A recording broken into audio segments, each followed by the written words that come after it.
Way Dynamic is the project of Melbourne multi-instrumentalist Dylan Young. 3 albums in, his latest record, Massive Shoe, has seen his work receive recognition worldwide, with an upcoming European tour and slots at renowned festivals to boot. I caught up with Dylan here in Sydney to chat melody-driven music, staying grounded, and more.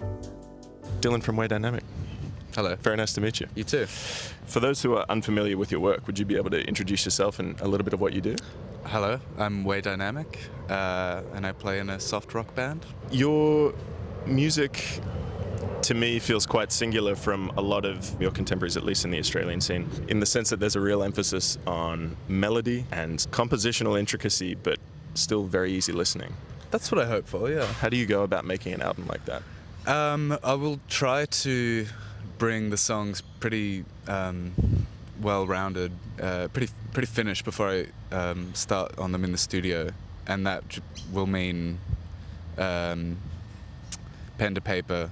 The lyrics are there, the melody is there, and that's kind of it. I wouldn't want to go much further than that and I'd like to leave the rest of the arrangements up to chance to a degree in the studio. You're a 6-piece band. How, when you're taking the bare essence of a song to 5 other people, what's that like, inviting collaborators in to build upon this sort of foundation? It's I'm blessed to have like really tasteful musicians who are my best friends as well. And I feel bad sometimes. It often means maybe someone's not doing anything or barely anything for a whole song because the arrangements can be sparse and maybe don't need 6 people. But that's kind of our strength as well, is that we all get to share the load of the arrangement and get to be a little sensitive in the way we play. I've been lucky enough to catch you for the first time, but a couple of times in the last week. Okay. Opening for Black Country New Road, and of course last night at Phoenix. Despite being a 6-piece arrangement, it never sounds crowded or overwhelming. It's still a very mellow listen. How do you go about achieving that? Yeah, like I say, I think to some degree the space is built into the songs, the way they're written, and the way that we decided to arrange them in the studio. But everyone knows how to keep their ears open and not step on each other's playing. I think that's maybe the most essential part. You've released 3 studio albums now, So Familiar, Duck, and Massive Shoe.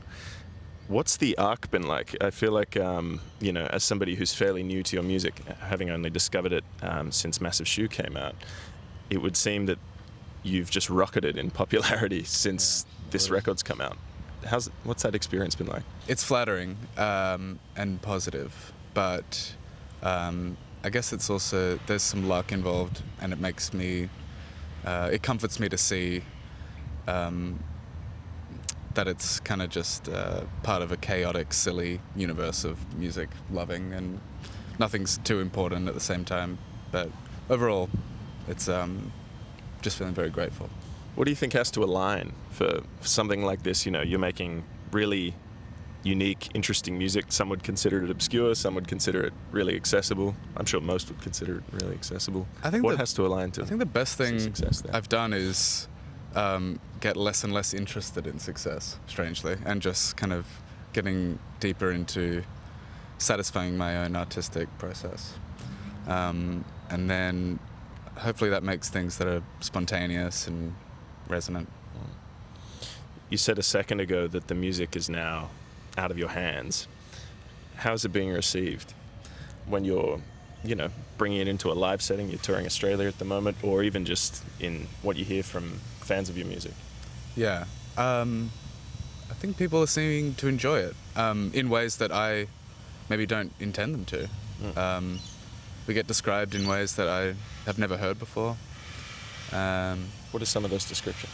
I guess like someone told me they can't wait to see me, can't wait to come and cry with us at the show. Wow. Which I suppose I do understand. There's some tear-jerking moments in the songs, but yeah, we do a lot of things as well. I'm glad that it can be seen in a lot of ways. I think it's maybe that's a real measure of an artist, the sort of the breadth of interpretation, perhaps. Yeah. The series of words I would use to describe your music is fun but still intricate. you know. Yeah. And it's cool to hear that people are having, you know, these really solemn emotional experiences Exactly. in association with it as well. Who were some of your inspirations in doing this? Because when I listen to your music, I hear a bit of McCartney, I hear a bit of Neil Young, I hear a bit of, you know, this sort of like revivalist pop element that's a bit maybe 70s, 80s. Yeah. For sure. There's all sorts of things. And I'm not sure if I'm being very conscious of how that all ties into the music, but certainly not aesthetically. Maybe it just happens organically that there's a similar aesthetic to those types of songs. Or melodically, maybe? Melodically, for sure. That's what I mean. It's sort of more a style of songwriting, like the Beatles in particular, that type of thing. Like, I just can't get away from, for better or for worse. And I guess the aesthetic of it kind of comes along with that. But I hope that we're finding subtle ways to be forward-looking and constant small subversions throughout each song, I think, is what I'm trying to look to more and more. Yeah. You mentioned the Beatles. Do you have a favorite sort of era of the Beatles or a favorite Beatles record? Maybe the new mixes, actually. Oh, yeah. Yeah. True. I feel like, you know, every few years they're cranking out like this massive anniversary set. You know, Yeah. I really enjoyed the Revolver ones. It's just Yeah. like, you know, you're hearing all sorts of new stuff that... I'm trying to be careful not to be too much of a head of anything. Okay. I don't want it to affect me too much. Creatively? Yeah, or exactly. as a music listener? As a creative, Yeah. don't want to be too engrossed in one thing, and maybe that could lead to, I don't know, focusing on the wrong things about the songs that I resonate with. If I get too deep into it, I'd rather be a broad listener of all things compelling, and not just all things Beatles or 60s or whatever. Sure. What's compelled you lately? There's, I don't know, in the last few years, I've been getting into 100 gex a little bit. Wow. That's like probably the thing I can think of that's the most different to what we do. Sonically, a real far cry. Yeah. But I appreciate so much their brazenness, I guess, and I want to see if I can incorporate that sort of thing with acoustic guitars. Wow. How do you go about that? Yeah, I have no idea. Yeah. We'll see. Yeah. What about you? That's a great question. I think lately I've been in a real power pop phase. Yeah. You know, I've been listening to a lot of that sort of like Chicago scene, like Lifeguard, Sharp Pins. But also heaps of, you know, Flying Nun stuff. Yeah. You know, the Bats, the Chills, Straight Jacket Fits. Mm-hmm. But there's also some really interesting spiritual jazz coming out. So it's like there's, you know, there's stuff like yourself from all these different pockets that, you know, there's sometimes a through line that you can draw from it. I ask this of everybody that I interview. If you could play me any album, what would you play me? I want to play you Piggy Tales, self-titled LP. I'm biased because I had something to do with making it happen, but it's one of my favorite records I've had in a long time. If you like Flying Nun stuff or Django in general, Cool. they're a great Melbourne local band. I'd also recommend the Jason Bourne EP from McKimmy. McKimmy, or also known as Chloe, also plays violin in Way Dynamic, and she's incredible. You mentioned the Melbourne scene, you know, and McKimmy, and you've also got Dane from Cool Sounds in your band. It seems like there's this incredibly fertile creative scene, particularly in the really melodic, fun, pseudo-jangly. Tell me about some of the other groups in that world that... You know, it seems like you all play in each other's bands, and... It's cool to hear that people see it as a scene.